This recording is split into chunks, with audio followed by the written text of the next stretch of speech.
How's it going, everybody?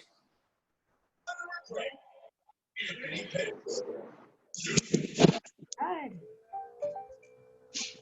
And Brenton, if you can do me a favor, and if you can also assign me as a co-host as soon as you get a chance.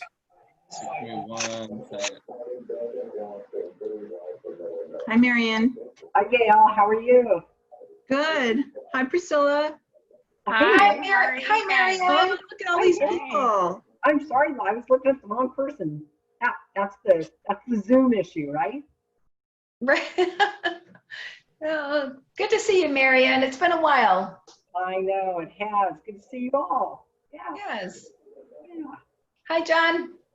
Hi, how y'all doing? Good, good, good. Great.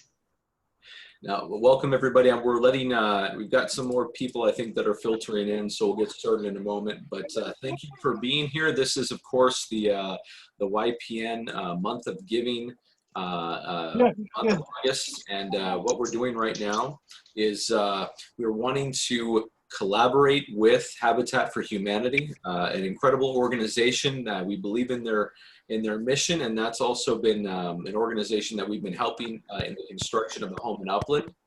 And I also wanted to now, as people are coming in increasingly, I wanted to invite Gail, Gail from Habitat for Humanity. How are you doing?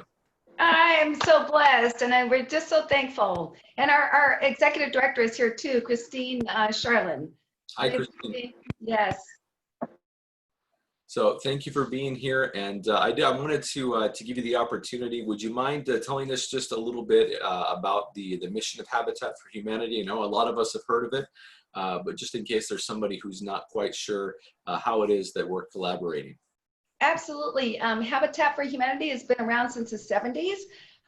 One misconception is that people think that Jimmy Carter started it, but he didn't. It started in the 70s with a family from Americus, Georgia, the Fuller family, and they believe that everyone should have affordable housing. In the 70s, it just happened to be under Jimmy Carter's administration. He just thought it was a great idea to have affordable housing. So that's how it started.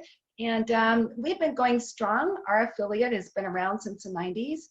We have helped 48 families. Now, let me just say this, 48 homes we have built, but you guys have helped over 200 people, because those families have been families with kids, single mom with kids, whatever. But you guys have been doing an amazing job helping us with our mission. The cool thing about this, John, is that all of you on this call today, you're strangers to the family that you have helped in Upland. You don't even know them. And how kind are you to help build a house? Actually go out there, build a house, and give money and help with your time to a family that is deserving of affordable housing in Upland. So I'm going to do this. This is a Zoom call, and some of you I can't see, but on Zoom, this is how we do high fives. So if you go like this on your screen, go like this, you're giving high five to your neighbor. Isn't that cool? That's great. So we really appreciate what you're doing for us. You have some amazing people here. I know Marianne Prophet, you're just an angel. I just love you to pieces. Laura Halverson, I've known you for a while. Thank you. John, so kudos to you guys. But here's the thing. This is about building wealth. Your presentation tonight with all of these stars here, the speakers, are about building wealth. But you are doing so much more than that. You're building community. You're building pride in home ownership. You're building sustainability. You're building hope for people that have become homeowners. And did you know this fact, John? Did you know that homeowners actually do more to protect their communities? So when Habitat builds a home for people, it's not just a house that they're getting, it's that they're helping to protect their community, because homeowners are more likely, according to NAR, to help deter crime in their community by joining like Neighborhood Watch. You're helping with the economy. You're helping with pride of ownership. You're helping with, there's a fact too about academic achievement when people are in home ownership. So we couldn't be more proud, and we couldn't just be more thankful for you helping us achieve our mission of affordable housing. We just appreciate you so much. God bless all of you, all of you. Thank you so much. Oh, thank you so much, Gail. And I wanted to again say thank you to everyone else as well. Thank you for being here. Thank you for your support, especially those of you who came out to the builds with us. We want to be an organization. We want to be a community of professionals who want to build homes and communities in more ways than one. So thank you so much, Gail. And nobody wants to hear me talk for that long, but I'm just going to do a quick screen share to show you guys. We actually have an online auction going right now, and we have wonderful things that have been contributed to this auction by people within Tri-Counties. And just give me one moment. So this is the website that you'll see. This is the our month of giving website. You can actually see there's a picture roll of some of us at one of the build days. There have been multiple, but as you scroll down, you'll see that there are items that you can bid on. We've got a social media makeover from Amanda from the New American Funding, different gift cards. We've got from Liz Bushman a CPK gift card. We've got from Patricia Redfern Wright of Finance of America. She's got a $50 gas card. We've got from Reverse Mortgage Educators, we've got the flip speaker, one of these lock boxes, which I know we could always use more. Our own Marion Prophet, who you're going to hear from today, is going to be she's offering mentorship, which is extremely valuable, as you're about to find out. And we've got guitar lessons from Jerry Wu. We've got a lot more on there, so please take a look and let us know if you have any questions. But without further ado, I'm going to stop that screen share, and we want to progress to the main event. We have a panel of three incredible people. We have Marion Prophet, one of our elite agents from the area, but also an agent who has invested herself very heavily into the realtor community. How you doing, Marion? I'm great. Thanks so much for having me. Our pleasure. And then we have Tony Lamb. Tony is an educator. You'll know him. He does a lot of educational events for Tri-Counties, and he's going to tell us more about wealth building. How you doing, Tony? Good. How are you doing, John? Doing quite well. Thank you for joining us today. And we've got the last person is not important, but we have the wonderful Priscilla May, a former board of director and someone I'm affiliated with. She's the CFO at Century 21 Care, but she's a wonderful agent, a wonderful entrepreneur. So thank you for being here, Priscilla. Thanks, John. All right, and we want this to be kind of relaxed, so it's going to be more of a panel. I'm going to be asking a question, and you guys can answer them in turn.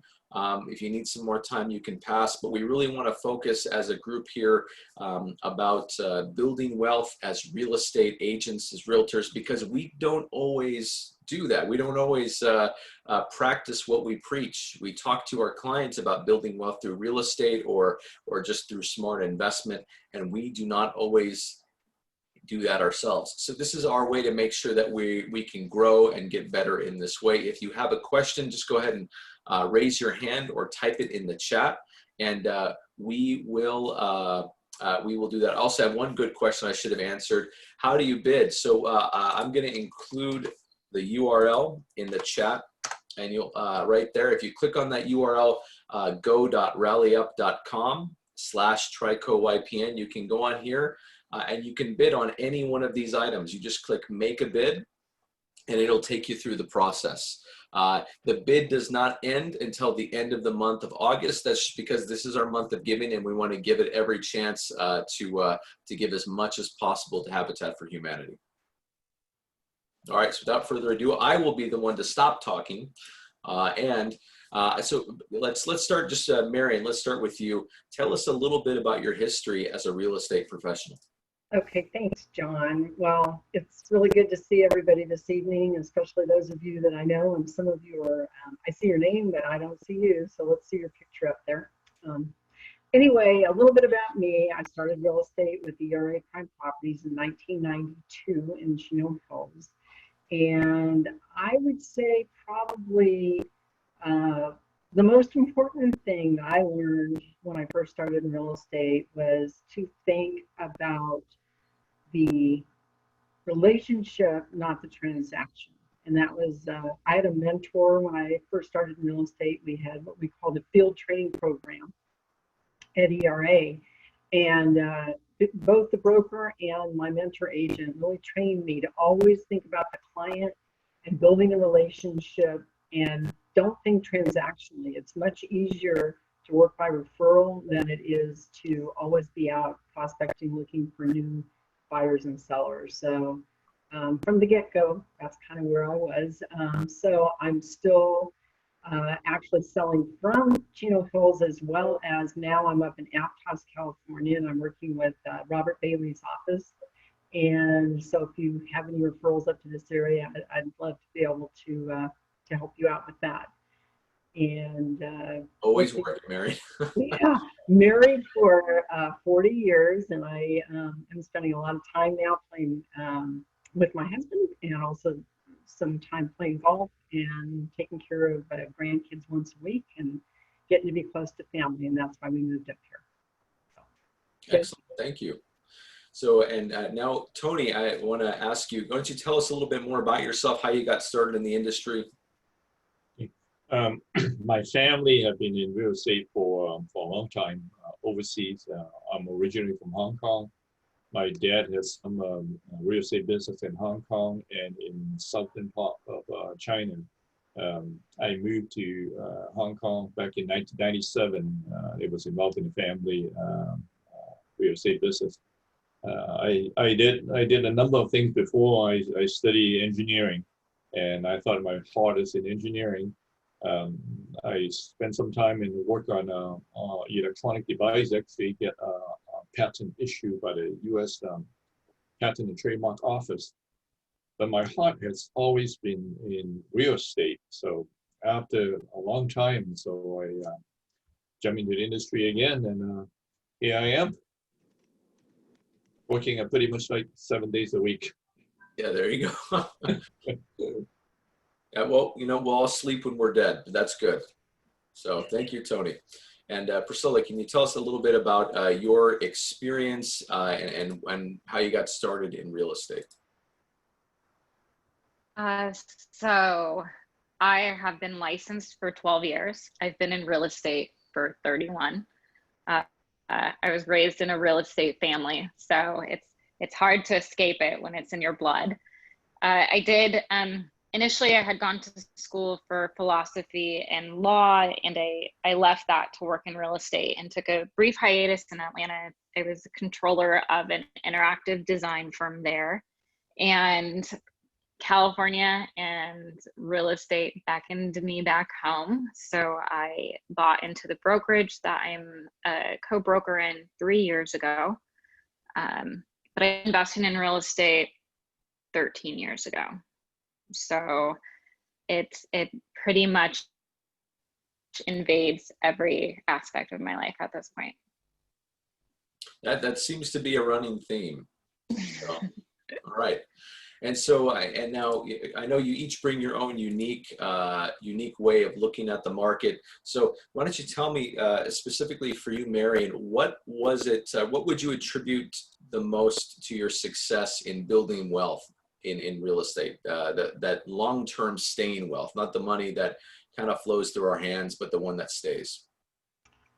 well, in terms of wealth within my business, I would say making sure that whatever I did, I always tried to develop a good relationship, not just with the clients, but also with the agents in the industry that I met, as well as through CAR and NAR and ERA and any other organizations, which has resulted in a lot of referrals over the years. And so that really made my business sort of sustainable, and I think a little bit easier for me to volunteer and be sometimes away from my business.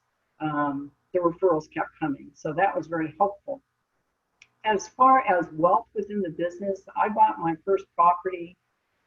I'm going to tell you how old I am, I guess, but back in 1976, March 3rd, 1976, I closed my first purchase, and I remember how excited I was. And my mom always had a saying. She said, they don't call it real estate for nothing, and it's because it's real. You know, it's tangible. It's a way not only to shelter your family, but to grow equity and wealth instead of giving money away in rent. And ever since then, I've always owned a home, and I just felt as though this is something that, you get all the tax benefits, you get everything else, and that we tell our clients, the reasons for them to buy. But I think that it's important as a realtor to own property. It helps you understand. Owning rental property helped me, become more proficient in helping people with 1031 exchanges. So every bit of experience that I had, my end goal was always to own all of my property free and clear. And I think, sometimes it's difficult to do that, but if you put that as kind of an end goal, I think it really helps. And that, as well as many years ago, I was at an ERA conference, and they brought in a financial planner. And I remember sitting in a room with probably 50 brokers that own very large businesses, many of them all over the United States and all over the world. And he talked about the ability for independent contractors to contribute into self-employed 401ks instead of just putting into an IRA as a regular employee could. And I remember when he talked about the percentages and how much money you could put in, and I at the time thought, wow, how come my tax person didn't tell me this? Why didn't I know this? And I went to her and she said, well, the laws are there. It's just that most people don't save that kind of money. Anyway, long story short, the man next to me, who I thought was an extremely successful, prominent broker in Orange County, he had never heard of it either. So I felt like this is something educationally wise, we really need to let agents know you need to be responsible for your retirement. And, we as realtors not only have the opportunity in that aspect, but because we're in the business, we get special treatment many times on rental properties and can have write-offs that other people don't. So it just makes sense. It's one of the best ways to, real estate is, be in the business or owning it or taking the money that you made from your commissions and investing it. How do you lose, right? Yeah, exactly. And so what I'm hearing, and correct me if I've misconstrued anything, it's that the first investment was kind of in human capital. It was in relationships. It was building that book of business. That's kind of the gift that keeps on giving. And from there, it was just in planning with the end in mind. You're looking into those self-employed 401ks. You're looking into investment property and the special ability that we have as real estate professionals. That's exactly right. Excellent. So on top of that, on top of the self-investment, on top of the investing in properties, you now have this business that is this isn't to simplify. It's just that it's almost on autopilot compared to when you're first starting. It sounds like, just as far as the lead generation. I think it is. I think you still have to stay in contact with your clients. I think I've also seen people that, you get very busy and it's easy to have the peaks and valleys. But if you're consistent and you stay in contact with your clients before, during, and after the transaction, and make them, I don't know, my clients become my friends. And I remember when I was first in real estate, we'd come to the end of a transaction and I almost felt awkward contacting them afterwards. We just closed escrow. Why is she calling me? And what I discovered was actually they love to hear from you after closing because it means that you really care about them. You're not just in it for the commission. You really want to follow up with them. And a lot of what I do sometimes has absolutely nothing to do with real estate. I'm kind of the gatekeeper, but anything that's real estate related, people kind of come to me. And once you explain to them how referrals work, and I let them know, I know agents everywhere. Even though I'm not in Southern California right now, because I was there for so long, I know some of the best agents in the business. So, they rely on that, and they're looking for advice. They want us to help them with everything from pet sitters to lawyers to orthodontists. You know, we become the gatekeeper. I see. And so, and that's great because that ties into a lot of why we would talk about something like building wealth in real estate. I mean, we all know, I mean, there's some agents, they're veterans in the industry, but they're having to work just as hard at lead generation on, you know, year 20 as they did year 1.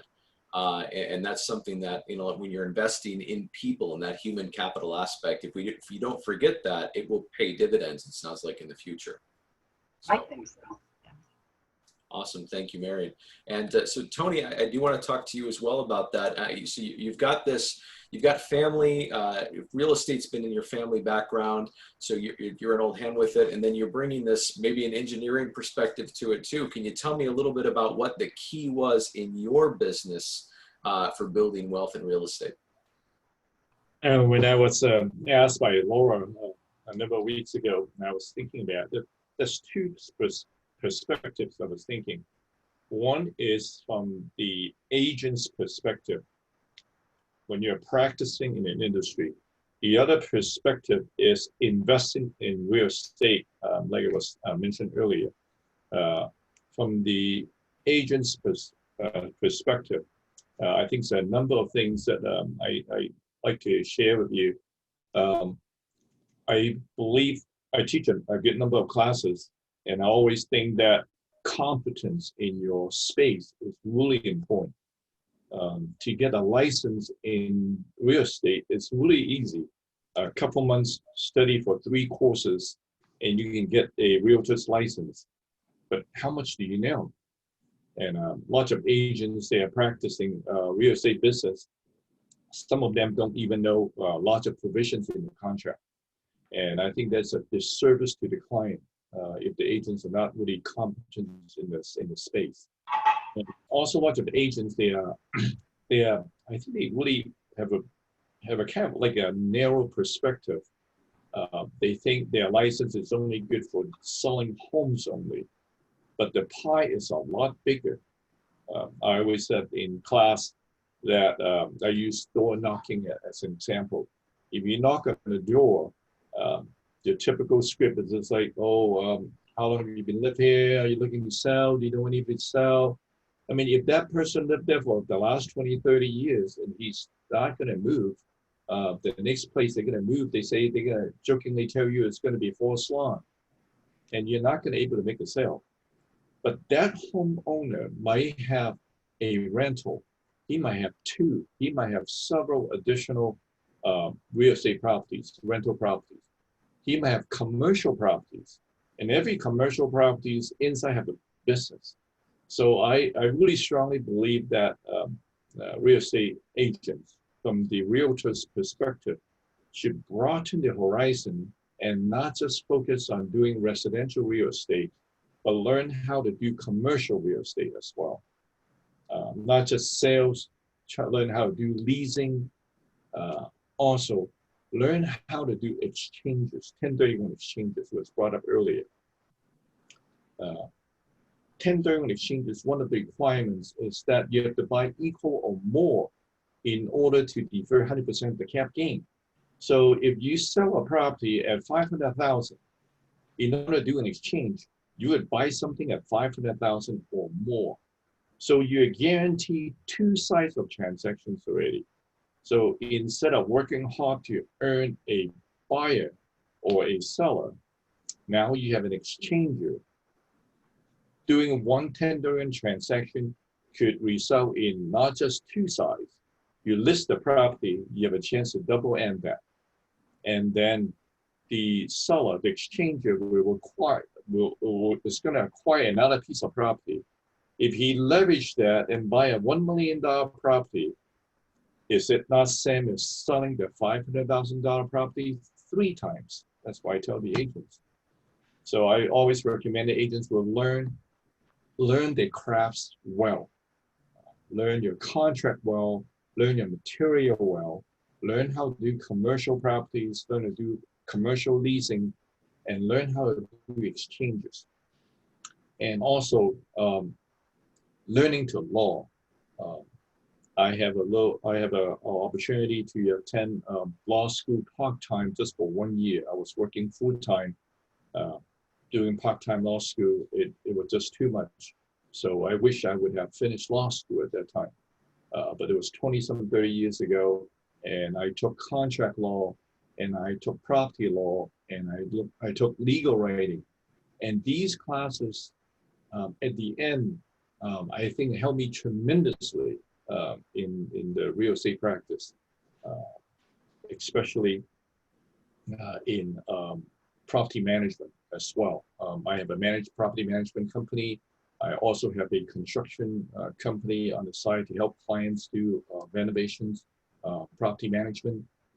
I write my own leases, so I don't use the standard call form leases. So a lot of clauses are drafted so narrowly as to protect the client. In the beginning of a meeting, somebody brought up, I think Marianne brought up the word relationship. We are in the relationship business much more than the real estate business from the agent's perspective. Real estate just a product, but our business really come in building relationship, I believe. Another item that on my list is to remember clients' birthdays. When you're doing transaction with the client, you know a lot of the client's private information, including their birthdays. Record those birthdays on your Outlook or whatever calendar program. Color code them if your database allow you to do that, and set an alarm if your desktop management program will allow you to do that. So when it comes to a client's birthday, just give them a call, text them, or send them an email, and that will do amazing things. I mean, a week or so ago, a client of mine's birthday, I sold them their first house in 2014. I ended up listing a property in Salton Sea just about a week and a half ago, just by sending a simple greeting about their birthdays. Another thing, agents, get your broker license. It is not difficult. The sooner you get it, the better it is. The broker license might not seem to help you as much, but it does give the appearance of the credibility, especially when you are newer in the business. So the other two things that I find is helpful in my own experience is to learn how to do property management. Investing real estate is really something that will bring you more wealth than work itself. If you invest correctly over time, okay, that property appreciation and your cash flow in totality probably would outweigh all your wages and commission in all the year of practice. So learning how to invest and investing correctly, and learning how to do property management, a lot of money could be saved if you know how to manage your property correctly. So that's pretty much about my take in how to turn your business into long-term wealth. Excellent. And so there's a lot there to unpack, and I'm hearing it starts with mastery. It starts with taking your business seriously, with actually learning the ins and outs. Because not only is that going to make you like what you were experiencing, getting the better ability to service your clients, but it's opening up other pieces of that pie. I like that analogy, that were previously unavailable: commercial property management. So excellent. So that mastery piece, and how it also helps you to leverage relationships. Yeah. Also, I'd like to share maybe this one screenshot with you.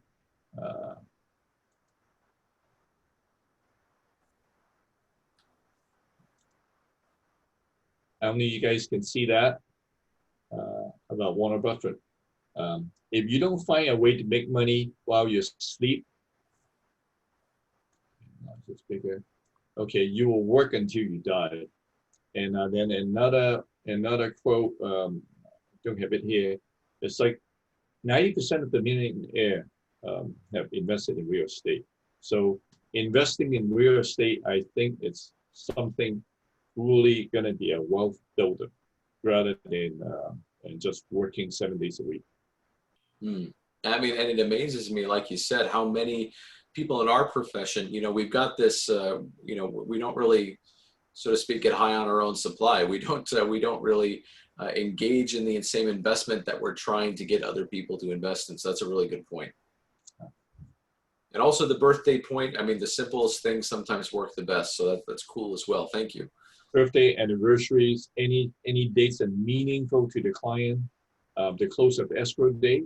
I gave them a vision that this is only a small home, 225,000 in I think Bellflower. I gave them a vision. You're going to be buying a new home every 5-6 years or so, perhaps.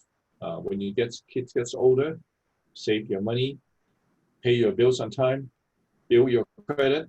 When it comes time, I'll be here to help you to get a bigger home for your family, and your current home can be turned into an investment property or use that to do something else. Excellent. Yeah, and I mean, not many clients have that vision. It's simple to us because we see it all the time, but even just introducing them to that is awesome.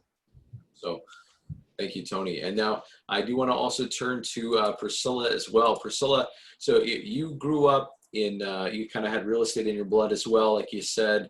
You've been in different parts of the industry. What would you say was the key or the keys, if there's more than one, to starting to build wealth in real estate? Oh, there's a lot. I mean, we could talk about this for probably a week straight. Jack New, the founder of Century 21 EN Realty, told my father at one point that you will not build wealth by selling real estate. You will build wealth by owning it. And that wisdom was obviously passed down to me, and I am a firm believer in that principle. Some things that will get you to the point where you can own real estate that we won't be able to get into detail here, but if you write them down, you can find a ton of books on it.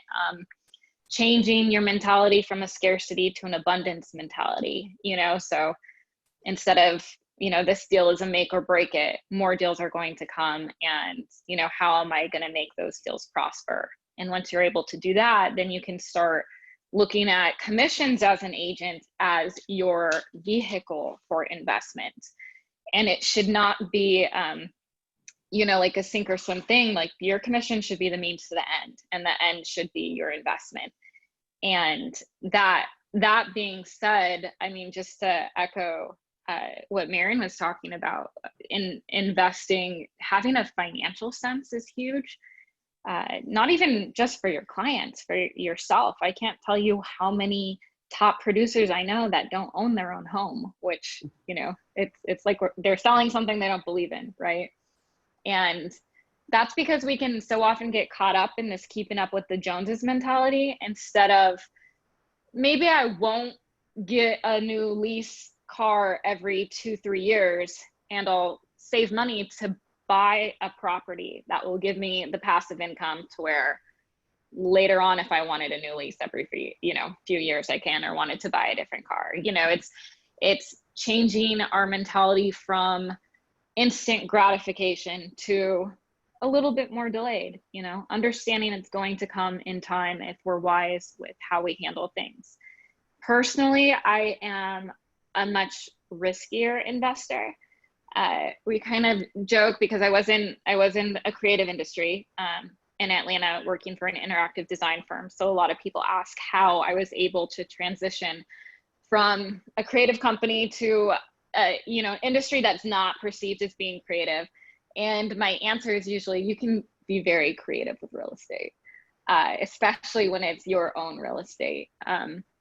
Personally, I was privileged enough to buy a property at, I think I had just turned 19, 1031 it. So, as Tony was talking about, turned a profit on it, and had continued to buy up. And my goal from that point on was every 2 years I buy or sell a property, so that there is, something that has happened, with the exception of the one that I live in.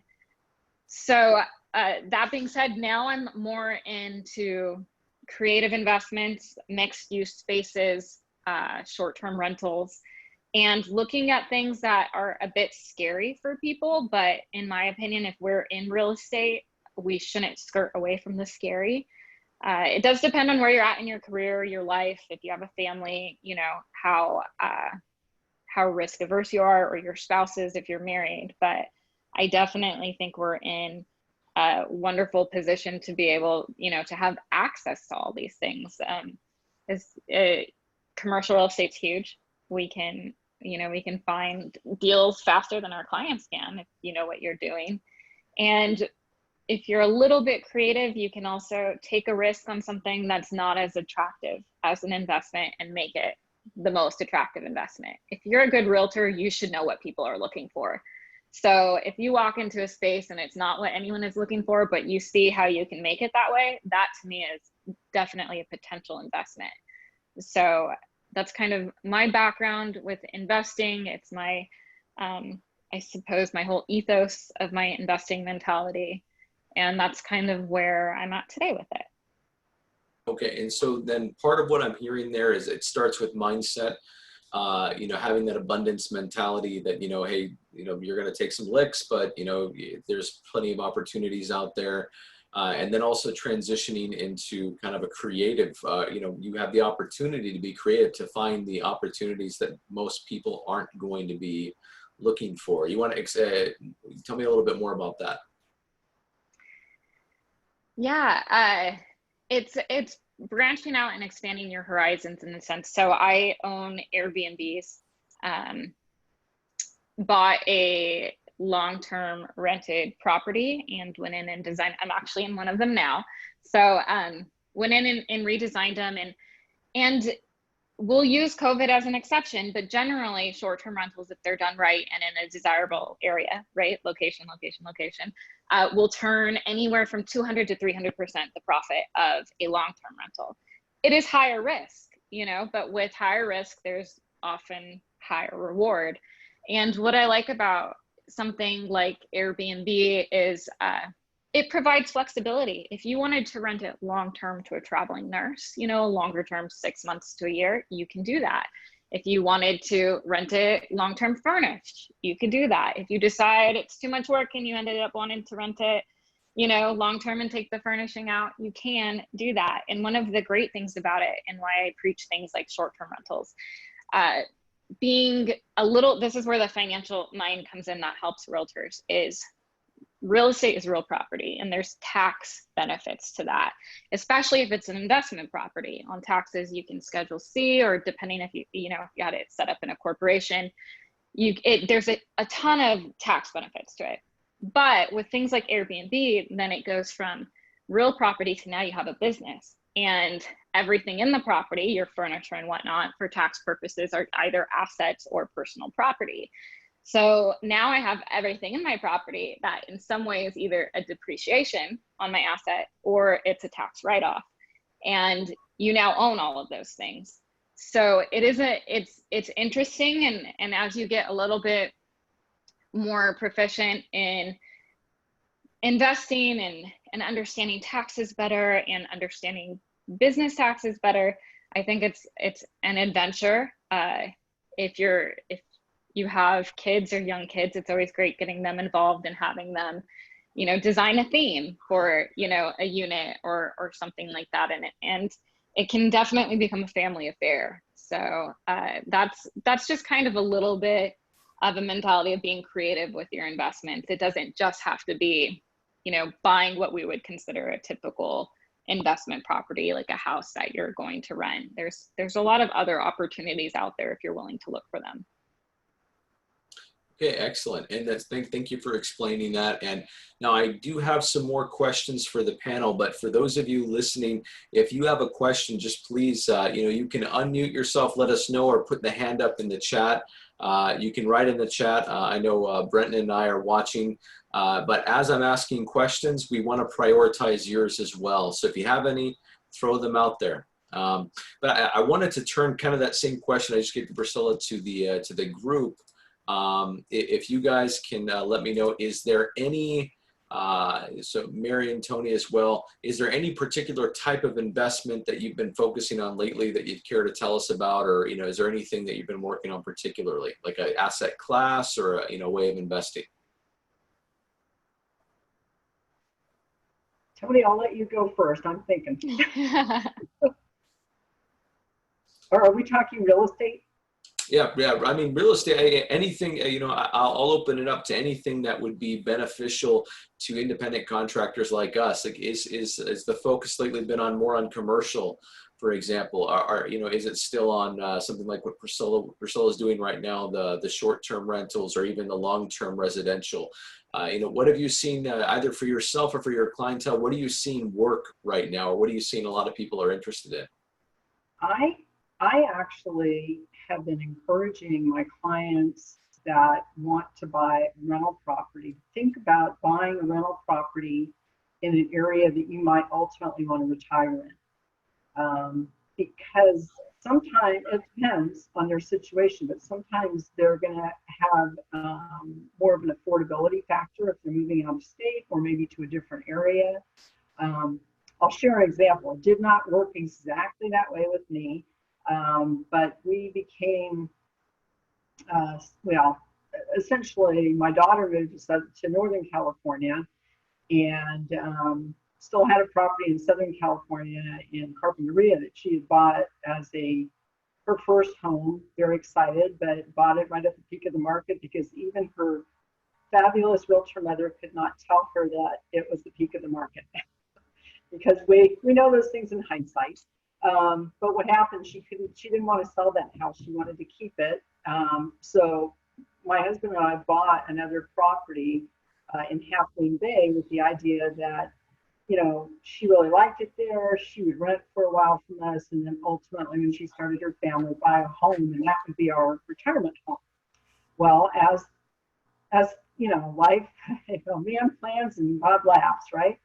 So that didn't exactly happen. The market got super hot in Half Moon Bay, and so they ended up buying in a completely different area, which was fine. And so now we have this accidental landlord situation where we have this rental property now in Half Moon Bay that we're not going to move into. She's moved to another area and is saying, well, you need to come up here now. Well, ultimately, we're very happy we bought that property in Half Moon Bay because when we sold it, between that and the proceeds from our home in Southern California, we were able to buy where we are now, which is on the coast. It's in the Monterey Bay area, which is, the prices up here are absolutely ridiculous. And we would not, you know, my goal in retirement was to have, you know, no mortgage. And I realized as you go through life, there's times to have mortgages. And then there's times as you get a little bit more seasoned, it's really nice not to have a mortgage. So that was always the goal, ultimately, not to have one. Well, because of this sort of, I want to call it the accidental landlord situation, we ended up that way. But on the bright side now, you know, our daughter was able to hang on to the house in Carpinteria, came right back up in value as real estate tends to do over time. And now they have equity in a really nice home where they live in Los Gatos. So we were able to kind of leverage it, I guess. And, you know, you don't know sometimes when that's going to happen. But I tell people it will not hurt you if you want to buy property where you think you might want to retire. You can either rent it out or you can, you know, keep it and use it yourself. If you buy, like, just all the same short-term rental, maybe do a vacation rental, and that way you can check it out yourself, stay in it, you know, during different seasons, see if you like it. You might end up saying, yeah, this isn't really what I want, but then you can just turn around, do a 1031 exchange and keep going until you're ready to settle. And one thing that Priscilla said that I thought was really, really good was the deferred gratification. One of my favorite quotes is, I think it's Brian Buffini, or it might have been Warren Buffett also, but it's basically, if you live today like no one else does, you'll be able to live tomorrow like no one else does. So at the end of the day, you know, if you're willing to not worry about keeping up with the Joneses, don't worry about the top producers that are driving the brand new cars every year that are, you know, I will say, you look at the car, you look at the house, I'm more interested in knowing what your equity position is, okay? Because it can look, you can look really, really good, but on paper, be upside down. Just a thought. Yeah, and that's a good thought as well, because you know, ultimately we run into that a lot. We run into, you know, professionals who they want to keep up with the Jones, you know, they want to be able to, it's part of their marketing, you know, but then, you know, they're not actually investing with the end in mind, like they're asking their clients to do. So thank you for sharing that. All right. So, and Tony, I don't know if you want to contribute to this or if you have anything to point in there as well. Personally, I really feel you gotta love from the realtor's perspective. You really need to feel like you love the business enough. It becomes really not work. In my old office, at times I'm there 10, 11, and 12. My wife always have to call me, hey, time to get home. But I got so much stuff to do, and I actually enjoy doing those stuff. Taking that, I kind of see what I'm doing right now as a part-time job, the same I retired. But even though I'm working maybe 40, 50 hours a week or more, learn from the agent's perspective, really learn the stuff well, find out if this is really what you want to do. Like I mentioned earlier, I've done other things prior to getting back into the real estate business. But I really wish I have got back into the real estate business, got licensed and getting the trenches earlier in life. But at this point, I hear the word delayed gratification. I think it's really important for younger folks to do that. Save up your money, invest in a home. Our oldest son helped him bought his first home. And when he was like 25. Some of you guys bought it earlier at 16, and 16 apparently you put in your name, or 19-year-old get a first home. But now he's looking for his second home. He's about 30 years right now. So I told him every 5 years or so, 3 to 5 years, just add to your portfolio, get another piece of property, and that is going to be your retirement vehicle down the road. So from the investor's perspective, I think investing in the real estate have a whole lot of advantages compared to stocks and bonds, mutual funds, insurance. We have all these tax advantages, depreciation now. We have the 2017 Tax and Job Act, the opportunity zone. Lots of agents are not even familiar with that allow us to not only defer real gains, we can also defer gains from stocks, bonds into this opportunity zone. And if you hold for 5 to 7 years, you can get even 10 to 15% discount on the capital liability. And if you hold the investment over 10 years, you can get a one-time step up 100% capital gain tax free. And if agents know more about this and investor knows more about this, and there might be additional opportunity out there. So I really feel that back to my initial proposition is to really advise younger agents to start early in investing in the business yourself. Who's in better position to find out opportunities in real estate? You're in MLS 6, 8, 10 hours a day. You look at all these properties every day. If anybody can smell an opportunity, I would think it's the agents yourself. So from time to time, you will come across a piece of property that might be a really good deal. And you have been practicing in the industry for so many years. You will develop all these skill set, how to evaluate the properties. So investing early, I think, is really the key to success in building wealth for young people. So for older folks like me, and my model is a little different. Rather than defer delay gratification, my tagline now is future is now, plan for tomorrow, and live for today. I like That's that. my 2 cents of opinion. Yeah, perfect. And so, you know, especially when you're getting started, delay that gratification, have a rhythm of investment, and make sure you're loving what you do and you're mastering what you do. So fantastic advice. And now I do have some more questions, but if there's anything in particular, because I don't want to put you guys in a box any more than you already are. But if you've got anything particular that you want to share, get ready, because I'll leave some space for that right now.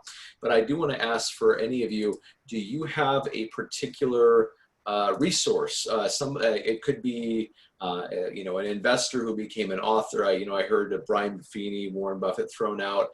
So do you have a resource? Was it any courses, any thinkers, books, or anything that helped you to develop that you think would be great to hand off to other agents who are planning on growing more? Well, aside from Buffini, I think, one of the things that comes from being involved with them is they recommend a lot of books and a lot of reading. And I think probably one of the best books financially was the Millionaire Next Door and The Richest Man in Babylon. There's a lot of very basic financial books that are out there, but the basics don't change. The techniques change a little bit, but the basics really don't change. So I always suggest, to anybody that I meet that says, well, ultimately I want to be wealthy. It's like, okay, so if you really want to be wealthy, you have to kind of know where you are now. You need to develop a budget, a plan, and you have to have written goals. I mean, I'm a big believer in written goals. And to speak to what Tony talked about was being educated and knowledgeable, it's critical. Technology is fabulous. And I think one of the things, especially with COVID, that technology has provided is some additional opportunities to have online education. And maybe a little time to do it sometimes. I don't know. Tony, you sound like you're pretty busy at your office till midnight. But I find, that through NAR, as an example, they have a program called C2EX, which is the commitment to excellence. And it's part of our benefits. And I'm that person that if I buy something, if I sign up at the gym, you're going to see me at the gym because I don't like to leave money on the table. I mean, I want to use it. If I bought it, I want to use it. And I feel like with the dues that we pay, it was really important, especially for newer agents, to take advantage of some of those member benefits that CAR and NAR offer. CAR has a ton of education, including our continuing education of 45 hours. It's free. I mean, they provide that for us. NAR has so many classes, but that C2EX is something I encourage everybody. Doesn't matter if you're new or seasoned, it's an individualized path, and there's an assessment at the beginning that tells you where you would be in a certain area. For instance, taxation. Are you really familiar with how real estate can affect taxation? Another part has to do with legislation, so that we understand and have a better ability to share with our clients laws that may be changing that will impact them tax-wise and legislatively. As an example, Proposition 19, which I think you're all familiar with, but if you're not, this is having to do with the ability for us to transfer our tax base. So it really has a big impact on older people. And then there's also some things written into that law which are going to kind of change the way when we pass on property to heirs. So it's important. I think we need to be knowledgeable. So the more educated that you can become about real estate, the more competent you become and the more value that you're going to be able to provide for your clients. Excellent. And so, and I heard a few things there. You said the book, The Richest Man in Babylon? Yes. And then The Lawyer Next Door? Millionaire. There's a lawyer, on one side, the millionaires on the other. I was going to say The Lawyer Next Door would probably make me poorer, but... Yeah.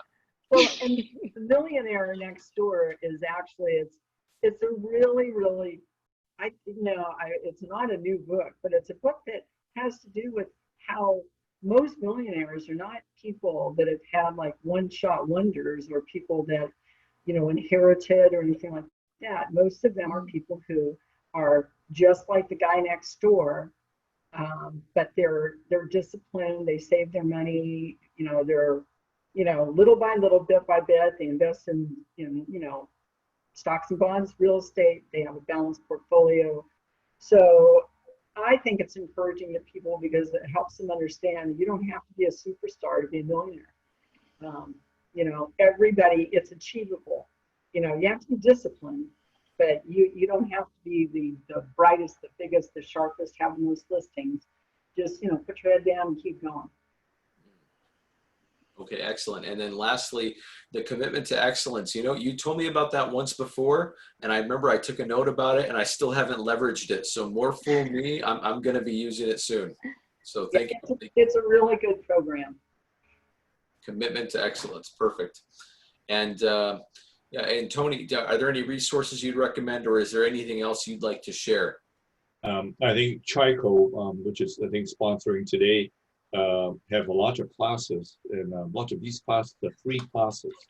I really think the new, especially new agent, this is a young professional network for younger agents. Really need to sharpen your tools and learn your crafts well. I actually have a book going to be coming out next year. I've been working on it for a couple of years already on 1031 tax deferred exchange. But my book is kind of long. It's got 28 chapters on it. But if you want to learn stuff like that, there's a lot of resources online. It's really more a commitment yourself, how good you want to be, how much you want to know your stuff well. Just a little bit time a day. I spend a lot of time in my office, not so much working. I have two assistants. They both we share an office. We have two offices combined for me. They can tell you that I spend a lot of time in the office working, but a good number of hours are spent into research and learning stuff myself. Every day, I take time to read a little bit here, read a little bit there, and the AOA, the Apartment Owners Association, I'm a member. They send you these articles on the landlord tenants issues, and then you have emails from everywhere. Sometimes it's just too overwhelming. There's so much to learn, but I try to spend as much time just sucking up as much knowledge as possible. Over the years, that turns out to be something that is really helpful. And I admonish people. I have these assistants that come in my office, and I told them for me to maybe so-called mentor you for free, you have to want it for yourself. If you don't expect being the best agent, it's really a waste of time. So I told them that you have to pass your realtor's exam on the first try before you come in. If you don't pass it the first try, you don't get to come in. And I will print out stuff like the 1031 code in a 24-point font in half of a page. And I told the class students the same thing. Print it out, print several copies. Okay, put one in your wallet, put one in your purse, put one in your car, put one next to your nightstand, and not just the 1031 code, whatever that will help your business. Let's say the seller disclosure law. When does the Supreme Court lay down the seller disclosure law? What is it? What is the parole evidence rule? How is verbal agreement going to hold up in the court of law? How is the written agreement, the statute of fraud going to supersede your parole evidence? So if you can recite those law codes word for word in front of your client or to your client, do you think you're going to gain more credibility? I really think you would. So I think at the end of the day, doesn't matter where you're going to find your resources. With the technology today, it's just so easy. Sometimes I'm just lying in bed just before I go to sleep. I read this Google update news, and a lot of them are real estate. I'll read them. And one thing that I'll do, I use Microsoft OneNote. I have different classifications. if there are property taxes, title issues, commercial real estate, commercial leasing. I have categorized them. Every time I come across some material that I think is useful, and I will take the time to put it into Microsoft OneNote. Build up your own knowledge library. For young agents, I think knowledge is power. I think the more knowledge you gain, it's only going to be helpful in your own real estate practice and also in your own investment. Your sense is going to be sharper. Your ability to analyze and evaluate properties is going to be better. So my advice is just learn as much as you can and learn to love the business that you're in. Then it becomes a joy and it's no longer work. So you look forward to going to work. I have been a late night sleeper and I hate to get up early in the morning, but for the last number of years, I find myself waking up at sometimes before 6 o'clock and get down to the office before 6:30. To some of you, it's not a big deal, okay? But for me, it was really a challenge to have to get up that early.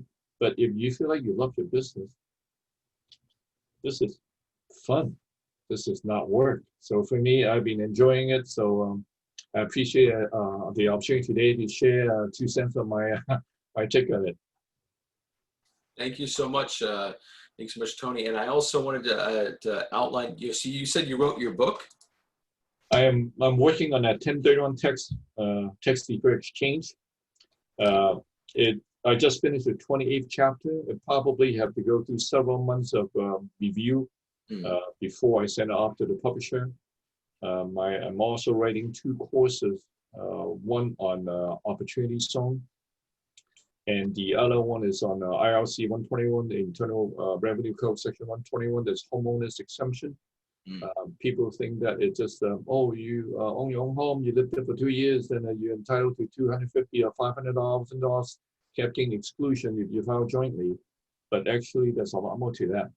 So this 2 courses is going to be, hopefully, they're going to be certified by DRE as CE courses down the road. Hopefully, I will have enough time to submit the 1031 class as a CE certification course. Right now, I'm teaching a 9 to 4 full day class at Trico for 1031s, but sometimes even a whole day training is not sufficient. So hopefully down the road, this book will become a somewhat of like a textbook in class that people can refer to. But that is something that I've been working on, taking a whole lot of time.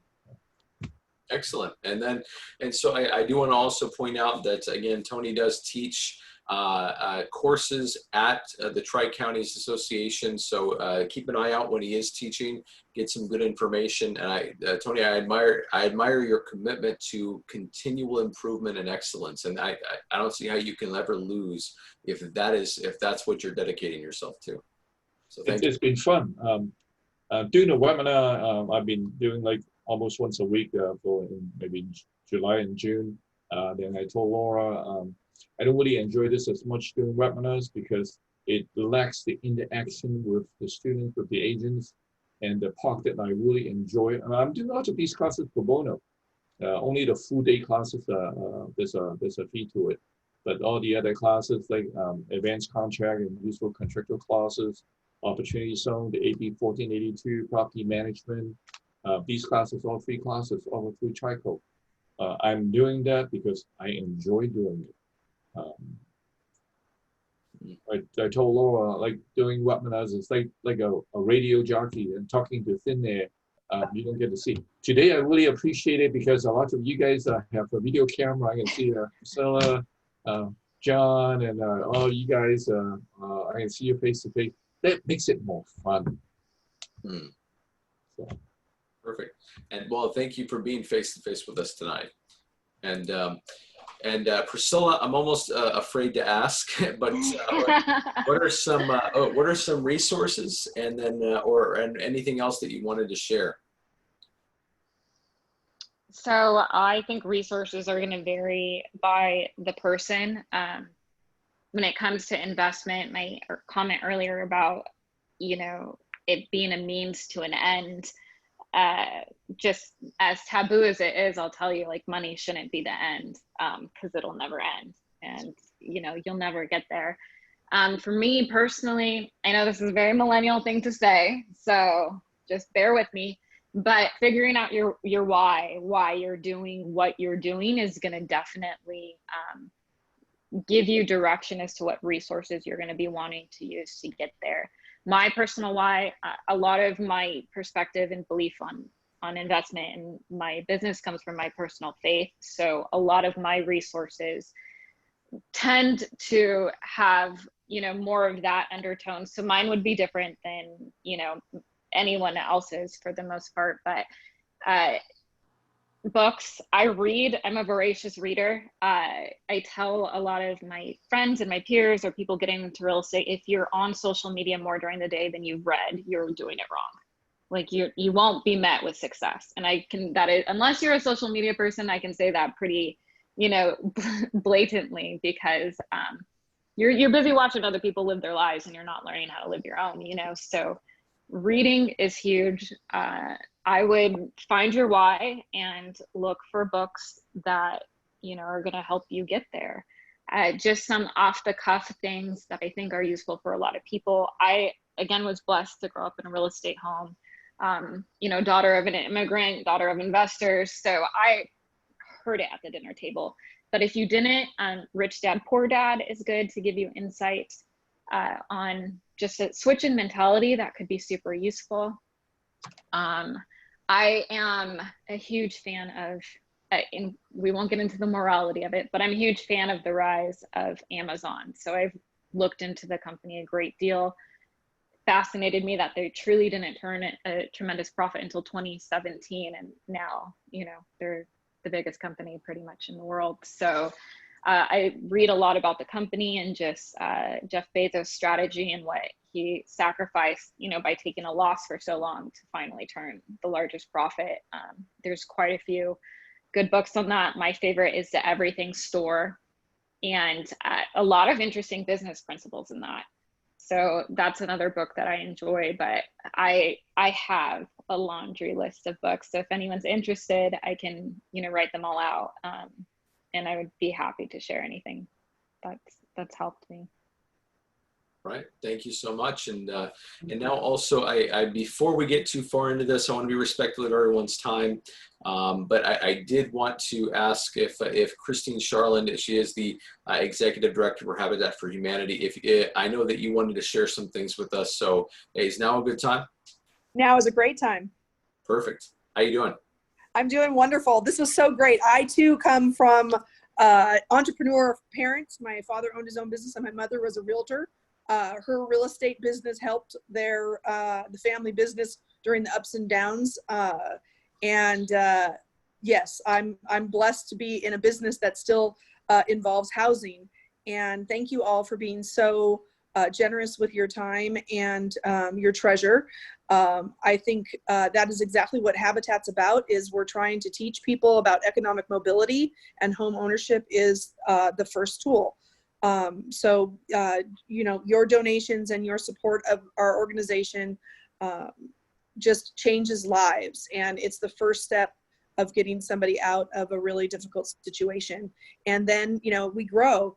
I'm loving this seminar, all of the information. I was involved with Dale Carnegie when I was younger, and all of those books I've read, reminding me that even in the business that I'm in, at Habitat, you can still find good stuff.